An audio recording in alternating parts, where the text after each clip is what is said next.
नमस्कार। देश की बात में मैं कादम्बिनी शर्मा हूं आपके साथ और सबसे पहले खबर झारखंड से देखते हैं। यहां पर विधायकों की खरीद फरोख्त की आशंका अब लगातार प्रबल होती जा रही है। विधायकों की बाड़ेबंदी इसके कारण से शुरू हो गई है। मुख्यमंत्री हेमंत सोरेन अपने विधायकों को लेकर खूंटी चले गए हैं। खबर है कि विधायकों को लतरातू डैम के पास गेस्ट हाउस में रखा गया है। ये जो ताज़ा तस्वीरें हैं जिसमें हेमंत सोरेन समर्थकों का अभिवादन कर रहे हैं और विधायकों के साथ बोट में सैर कर रहे हैं, ये सब ताज़ा तस्वीरें हैं।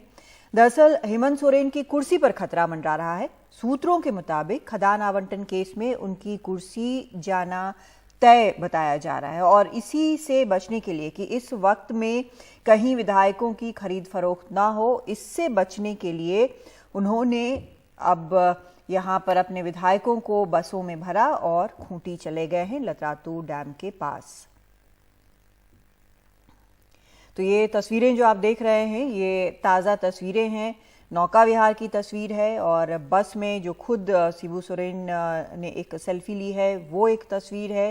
हालांकि इस तरह के रिजॉर्ट पॉलिटिक्स हम बाकी जगहों पर भी, बाकी राज्यों में भी देख चुके हैं, लेकिन अब ये जो ताज़ा हाल है ये झारखंड में हो रहा है। हालांकि अभी आधिकारिक तौर पर गवर्नर ने नहीं बताया है कि चुनाव आयोग से क्या उनको राय मिली है, लेकिन ये माना जा रहा है कि राय इनके खिलाफ, हेमंत सोरेन के खिलाफ ही है। सीधा हम रुख करते हैं झारखंड के खूंटी का, जहां पर हमारे सहयोगी सौरभ गुप्ता इस वक्त मौजूद हैं। सौरभ, फिलहाल क्या कुछ चल रहा है? जो तस्वीरें हम देख रहे हैं वहां पर अपने विधायकों के साथ हेमंत सोरेन पहुंचे हुए हैं, क्या कुछ खबर मिल रही है आपको? देखिए, यहाँ पे हेमंत सोरेन करीब करीब 3-4 घंटा रहे अपने विधायकों के साथ। कांग्रेस और झारखंड मुक्ति मोर्चा दोनों दल के विधायक यहाँ पे थे और हेमंत सोरेन को हम कई बार देखे कि वो फोन पे बात कर रहे थे। जरूर सी बात है क्योंकि इस वक्त उनको अपनी स्ट्रैटेजी बनाना पड़ेगा, तो वो इस वक्त फोन पे लगे हुए थे। लेकिन उनके विधायकों के साथ उन्होंने एक शायद बोट राइड पे भी गया है। ये आपको बता दूं, ये लतरातू डैम है जहां से ये तस्वीरें अभी हमें मिल रहे हैं। यहाँ पे हेमंत सोरेन अपने जो कुछ लोग हैं उनके साथ शायद बोट राइड पे गया है, ऐसे तस्वीर हमें दिखाई दे रहे हैं। और ये अभी यहाँ से अनुमान है कि हेमंत सोरेन और जो सारे विधायक हैं वो यहाँ से वापस रांची लौटेंगे। वहां पे फिर एक मीटिंग होने की संभावना है, 8 बजे की एक मीटिंग होने की संभावना है। तो ये जाहिर सी बात है, इस वक्त जो स्थिति है, राजनीतिक स्थिति है, इसको लेकर बातचीत चलती रहेगी क्योंकि आगे की जो रणनीति है वो काफी इंपॉर्टेंट है, बहुत ही महत्वपूर्ण है। क्योंकि अभी इस वक्त हेमंत सोरेन को डिस्क्वालिफिकेशन की जो बात है, ऑफिस ऑफ प्रॉफिट की जो मुद्दा है उनके खिलाफ, उसको लेकर डिस्क्वालीफाई अगर करते हैं तो क्या रणनीति रहेगी सरकार की, कांग्रेस की, झारखंड मुक्ति मोर्चा की, कौन मुख्यमंत्री बनेंगे अगर हेमंत सोरेन इस्तीफा दे दे? क्या हेमंत सोरेन इस्तीफा देने के बाद खुद फिर से विधायक दल नेता चुनकर राज्यपाल के पास जा सकते हैं दावा करने के लिए मुख्यमंत्री पद? तो ये सारे चीजों पे डिस्कशन हो रहे, साथ साथ जो लीगल इनके सलाहकार है उनसे भी बातचीत हो रही है और ऐसे जो मीटिंग्स है, मीटिंग्स के सिलसिला चलते रहेंगे। दूसरी तरफ राजभवन से अभी तक जो खबर मिल पा रही है कि राज्यपाल का क्या निर्णय है इस विषय पर, और उन्होंने जो ये इलेक्शन कमीशन का जो रिकमेंडेशन है उस पर क्या डिसीजन लिया है, क्या निर्णय लिया है, इसको लेकर अभी तक क्लैरिटी नहीं मिल पाई है। तो ये सारी चीजें डिस्कस हो रहे हैं। आज सुबह हम सरयू रॉय जो यहाँ के वरिष्ठ नेता है, इन सब चीजों पर डिस्कशन निश्चित तौर पर चल रहा होगा। ये जो यहाँ पर जो आए, यहाँ पर अपने जो विधायक हैं या सहयोगी विधायक हैं, इनके साथ बोटिंग करते नजर आए हैं, बस में नजर आए हैं, एक जो वहाँ पर रिजॉर्ट किस्म का कुछ दिख रहा है वहाँ पर उनके साथ नजर आए हैं और ये सारी तस्वीरें सामने आई हैं। तो इन तस्वीरों का और यहाँ पर 4-6 घंटे आने का मतलब क्या है? किस प्रकार की ये मैसेजिंग करने की कोशिश कर रहे हैं? बिल्कुल, ये मैसेजिंग इस बात की है कि देखिए, सरकार इकट्ठे है, कांग्रेस को लेकर जो चिंता कुछ लोग जताए थे कि कुछ विधायक क्योंकि, और ये क्यों हुआ था ये चिंता, क्योंकि आपको याद होगा कि कुछ दिन पहले झारखंड के कांग्रेस के कुछ विधायक कलकत्ता के पास हावड़ा में अरेस्ट हुए थे पैसे लेकर। तो इसको लेकर जो कांग्रेस लेकर जो एक डर था कि अगर कोई विधायक इस स्थिति में दल बदल कर लेते तो ये सरकार के लिए बड़ा झटका रहेगा। तो ऐसी कोई स्थिति ना आए, इसको लेकर मीटिंग्स हुए। और आज की जो तस्वीरें हैं जो कांग्रेस के विधायक के साथ, जेएमएम के विधायक के साथ हेमंत सोरेन की जो ये पिकनिक या आउटिंग या कुछ भी जो भी आप कह सकते हैं, रिसोर्ट यहाँ पे आने की जो बात है, ये इस बात को लेकर है कि सब एक है। तस्वीरों से ये मैसेज दिया जा रहा है कि अभी तक कोई टूटे नहीं है, सारे जो विधायक है एक साथ है, हेमंत सोरेन के साथ है। तो ये मैसेज देने की कोशिश है ये। जी, बहुत शुक्रिया आपका सौरभ इस पूरी जानकारी के लिए। तो ये तस्वीर, जैसा सौरभ बता रहे हैं, ये तस्वीरें एक संदेश देने की कोशिश है कि हेमंत सोरेन जो हैं उनके सारे विधायक, उनके सहयोगी दल के विधायक साथ बने हुए हैं, कहीं कोई टूट अभी नहीं है। और जिस तरह से एक नंबर गिनने की जो प्रक्रिया है जो अलग अलग जगह पे है, हमने कई ट्वीट्स भी देखे इस तरह के कि अभी फिलहाल इतने हैं। तो इन सब चीज़ों को देखते हुए ये एक संदेश देने की कोशिश है। और जैसा सौरभ ने जानकारी दी है कि आज फिर से रात में करीब 8 बजे एक बैठक होनी है और बैठकों का सिलसिला इस पूरी स्थिति को लेकर लगातार जारी है। और सियासी संकट के बीच रांची में हमारे सहयोगी मनीष कुमार ने बात की जेएमएम नेता सुप्रियो भट्टाचार्य से।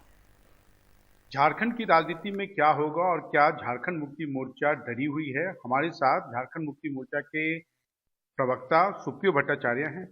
दादा, ये क्या हो रहा है? आप लोग, हमेशा खबर आती है कि आप लोगों का रेस्पॉन्स नहीं हो पा रहा है, नंबर कम हो रहा है, ये सब न्यूज़ कितनी सच है? देखिए, परसों से तो रोज हम लोग सुबह शाम मिल रहे हैं। हमारे जो 300 विधायक हैं वो 30 हमारे साथ है। कांग्रेस के जो 17 लोग ऑफिशियली हैं उसमें अभी 3 लोग तो कुछ लीगल प्रोसेस में कलकत्ता में हैं, और एक चूंकि न्यू मदर बनी है, एक हफ्ता ही हुआ है, रामगढ़ जो एमएलए हैं उनका, तो इसलिए उनकी उपस्थिति केवल नहीं है, बाकी सारे लोग हैं साथ में। प्रदीप यादव जी भी हैं, राजद के लोग भी हमारे साथ हैं, और भी जो लेफ्ट के जो साथी है हमारे साथ है। बीजेपी के साथ में जो 25 लोग ऑफिशियली चुन कर आए थे उसमें बेचारे एक आदमी डिसेबल हो चुके हैं और वो लंबे समय से हैदराबाद में है और उनकी आने की संभावना नहीं। बाबूलाल जी को भी जोड़ लेंगे तो 25 की ही संख्या होगी, और आफसू को यदि काउंट कर ले तो 27। तो स्पष्ट मेजोरिटी तो हम लोग एंजॉय कर रहे हैं। इसमें लुका छिपी की ही कोई बात है ही। ये जो हो रहा है, अब तो ये तय माना जा रहा है कि हेमंत सोरेन जी को अयोग्य करार दिया जाएगा, उसके बाद क्या होगा? देखिए, क्या अयोग्य करार दिया जाएगा, उसके बाद बहुत सारे ऑप्शंस हैं, बहुत सारे आपके जो लीगल जो एपेक्स कोर्ट है जहां पर आप उसको रिव्यू कर सकते हैं, उसके खिलाफ जा सकते हैं। मामले को लेकर अब हेमंत सोरेन सरकार पर तलवार लटकी हुई है। उसमें सबसे पहले जो शिकायतकर्ता थे आरटीआई कार्यकर्ता सुनील, उनसे रांची में बात की है मनीष कुमार ने। झारखंड की राजनीति में जो अभी फिलहाल भूचाल आई हुई है, उसकी शिकायत वो भाजपा के पूर्व 2 मुख्यमंत्रियों रघुवर दास या बाबूलाल मरांडी ने नहीं की थी, बल्कि एक आम नागरिक सुनील महतो ने किया है। सुनील जी काफी आरटीआई में काफी सारे मामलों को पहले भी उजागर कर चुके हैं और वकालत भी करते हैं। सुनील, ये वाला जो मामला आपने सबसे पहले कब और कैसे उजागर किया? देखिए, इस मामले पर मुझे जानकारी तो 2017 से ही थी।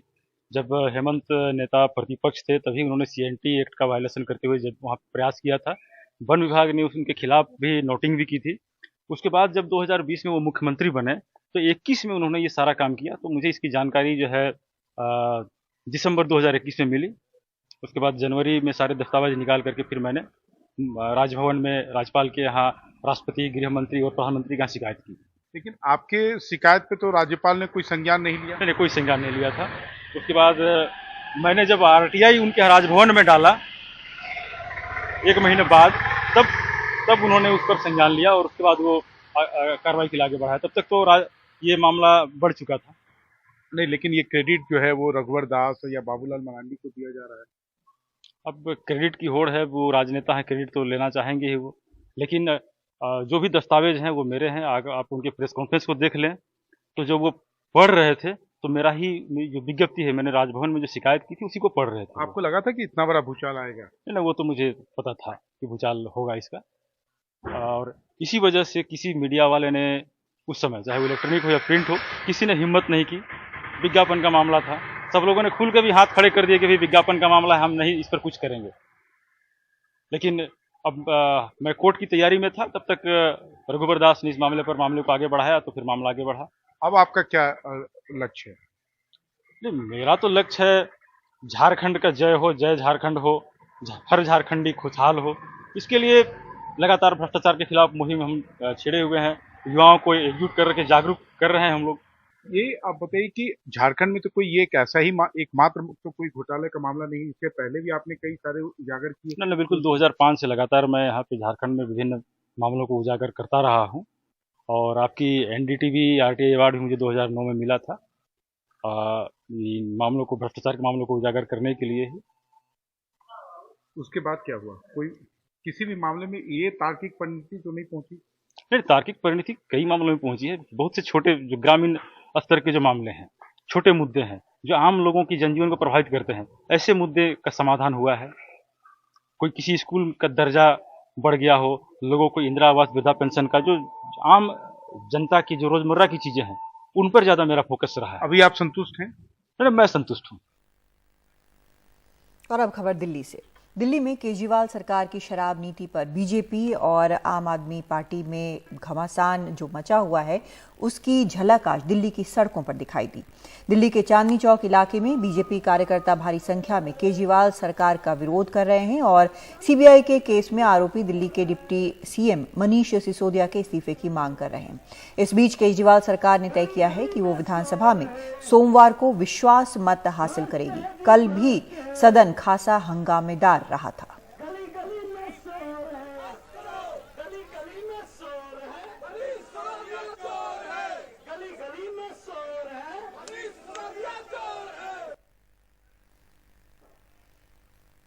वो दूसरी बातें कर रहे हैं। वो कभी कह रहे हैं हमारा तो बहुत बड़े अखबार में खबर छपी है तो हमने बहुत अच्छा काम किया है। अरे तो खबर अगर छप गई तो बेईमानी और भ्रष्टाचार इसकी जस्टिफिकेशन नहीं है। और दूसरा कि जिस तरह से कल उन्होंने विधानसभा के अंदर विपक्ष की आवाज को दबाने का जो उन्होंने तानाशाही दिखाई है, इतना लोकतंत्र की हत्या की है, ये इतिहास में पहला उदाहरण है। और मैं आपसे कहना चाहता हूं, केजरीवाल जी, अगर सच्चाई है तो कॉन्फिडेंस मोशन लाने की जरूरत नहीं है। जनता का विश्वास आपके प्रति हट गया है। आपको जवाब देने हैं तो ये बताइए, शराब नीति लाकर आपने हजारों करोड़ रुपए शराब माफिया को दिल्ली के खजाने से लूटने क्यों दिया? वहीं स्कूल घोटाले के आरोप पर मनीष सिसोदिया ने पलटवार किया है। उन्होंने कहा कि बीजेपी सरकारी स्कूलों को बंद करवाना चाहती है और प्राइवेट स्कूलों की संख्या बढ़ाना चाहती है। अब इनकी साजिश है कि किसी तरह से दिल्ली के सरकारी स्कूलों को बंद किया जाए। इनको यह हजम नहीं हो रहा कि दिल्ली के सरकारी स्कूल बहुत शानदार चल रहे हैं। ये अनपढ़ गंवार लोगों की पार्टी है और ये पूरे देश को अनपढ़ और गंवार रखना चाहती है। इनकी जहां जहां सरकारें, इन्होंने सारे राज्यों में अपने में सरकारी स्कूल बंद किए हैं पिछले 5-6 साल में, जब से ये लोग 7 साल से आए हैं सरकार में। 2014 से लगातार इन्होंने देश भर में सरकारी स्कूल बंद किए हैं। पूरे देश में जब से ये लोग सत्ता में आए हैं, प्रिसाइजली मैं कहूं 72,747 सरकारी स्कूल इनके राज्य में बंद कराए गए हैं। और इस पूरे मामले पर और जानकारी दे रही हैं हमारी संवाददाता सोनाक्षी चक्रवर्ती। बीजेपी और आम आदमी पार्टी के बीच जो राजनीतिक लड़ाई है वो दिन पर दिन बढ़ती जा रही है। आज आम आदमी पार्टी ने ये अलेज किया है बीजेपी के खिलाफ और ये कहा है कि बीजेपी एक कॉन्स्पिरेसी हैच कर रही है आम आदमी पार्टी के खिलाफ।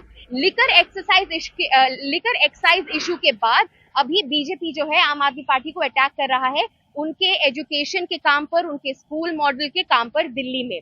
अब ये क्यों कहा जा रहा है, इनका एक बैकग्राउंड ये है कि जो दिल्ली के लेफ्टिनेंट गवर्नर है वीके सक्सेना, उन्होंने एक रिपोर्ट मांगी है, delay in action over CVC report on additional classrooms in government schools. इसका मतलब ये हुआ कि सीवीसी जो सेंट्रल विजिलेंस कमीशन रिपोर्ट है, उसमें ये पाया गया है कि बहुत सारे जो है इरेगुलरिटीज और लैप्सेस थे रिगार्डिंग एडिशनल स्कूल्स बिल्डिंग्स इन दिल्ली गवर्नमेंट, जो उन्होंने काम किया है।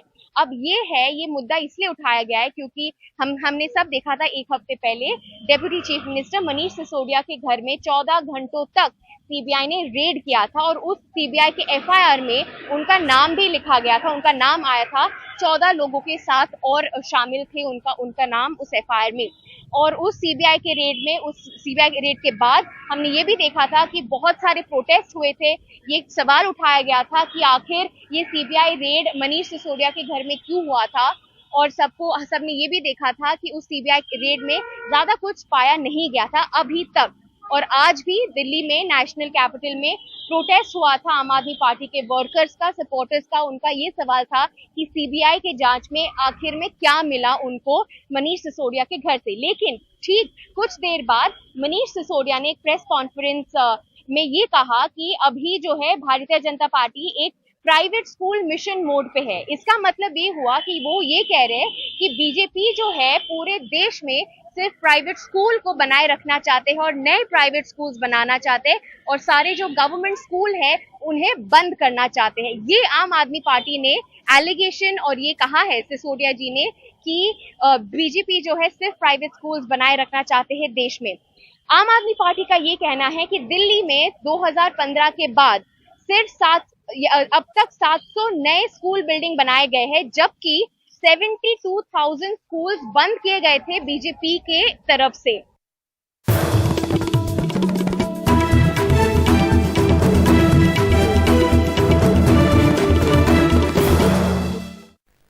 नोएडा के सेक्टर 93A में 103 मीटर ऊंचे ट्विन टावर्स को ढहाने की तैयारियां पूरी की जा चुकी हैं। कल दोपहर 2:30 बजे इमारत में धमाका किया जाएगा। इसे लेकर लोगों की उत्सुकता लगातार बढ़ती जा रही है। करीब 3 साल में बनी इस इमारत को 3700 किलो विस्फोटक के जरिए ढहाया जाएगा। कल सुबह 7 बजे ही डिमोलिशन साइट के आसपास की सड़कों को सील कर दिया जाएगा। नोएडा पुलिस ने ट्रैफिक डायवर्जन का प्लान भी तैयार कर दिया है। उधर ट्विन टावर्स के आसपास रहने वाले लोगों ने वहां से जाना शुरू कर दिया है। इस पर और जानकारी दे रहे हैं हमारे संवाददाता सौरभ शुक्ला।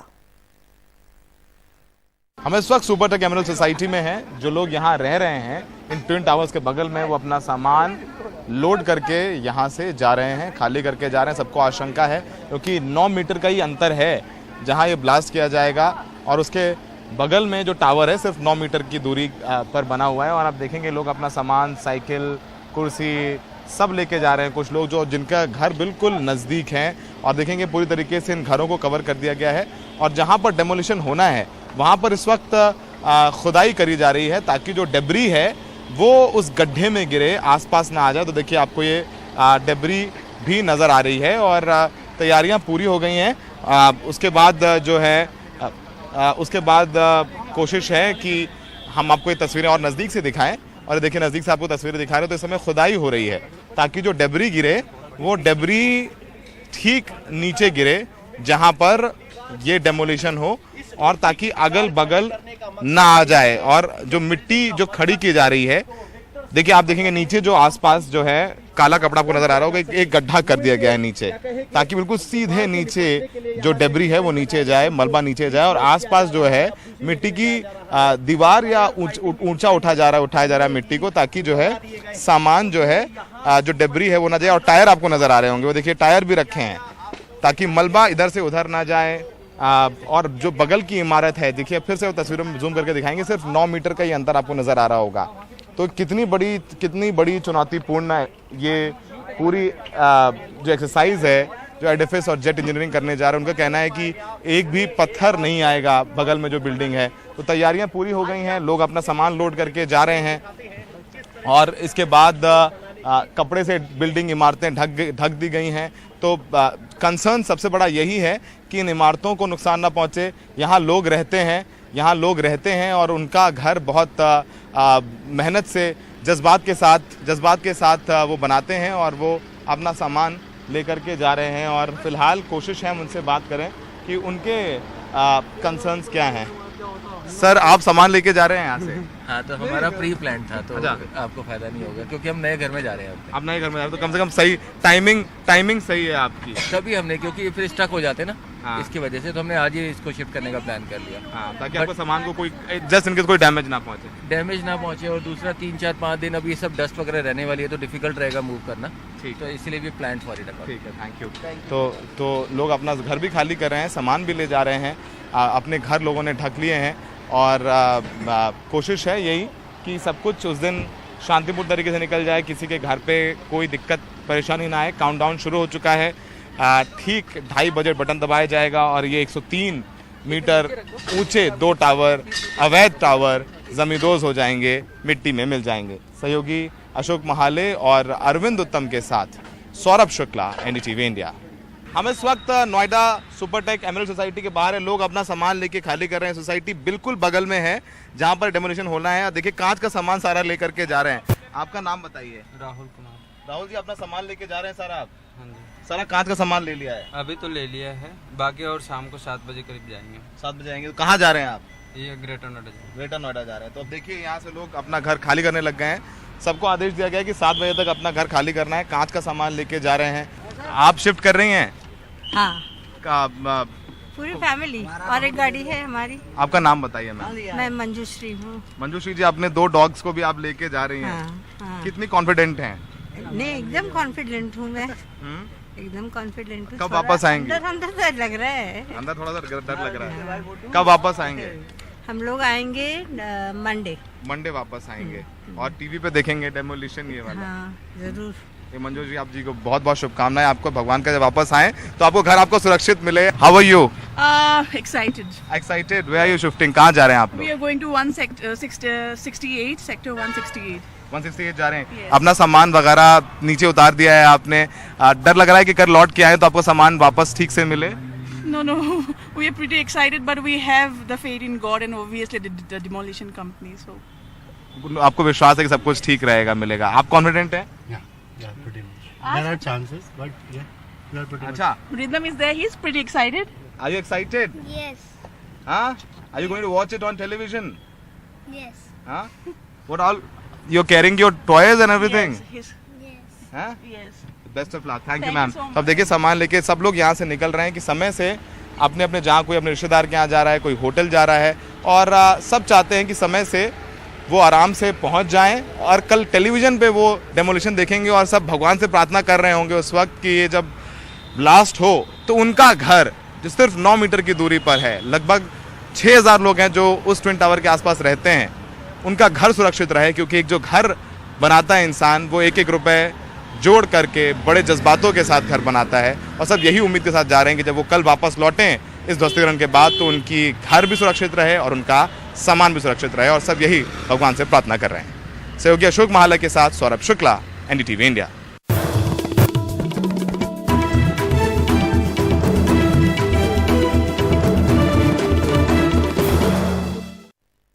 प्रधानमंत्री मोदी ने अब से कुछ ही देर पहले अहमदाबाद में अटल पुल का उद्घाटन किया। अटल ब्रिज साबरमती रिवर फ्रंट पर बनाया गया है। साबरमती रिवर फ्रंट पर बना अटल पुल करीब 300 मीटर लंबा है और 14 मीटर चौड़ा है।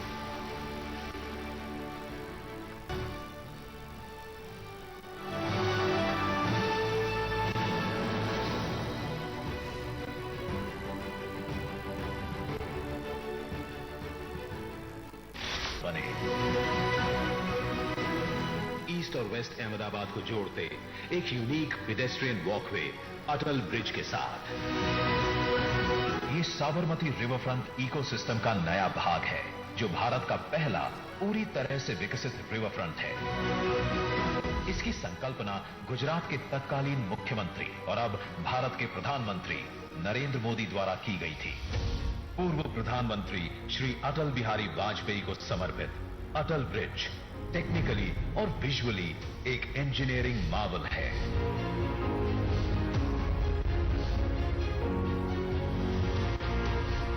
मीटर लंबे इस ब्रिज का डिजाइन शहर के वार्षिक काइट फेस्टिवल से प्रेरित है।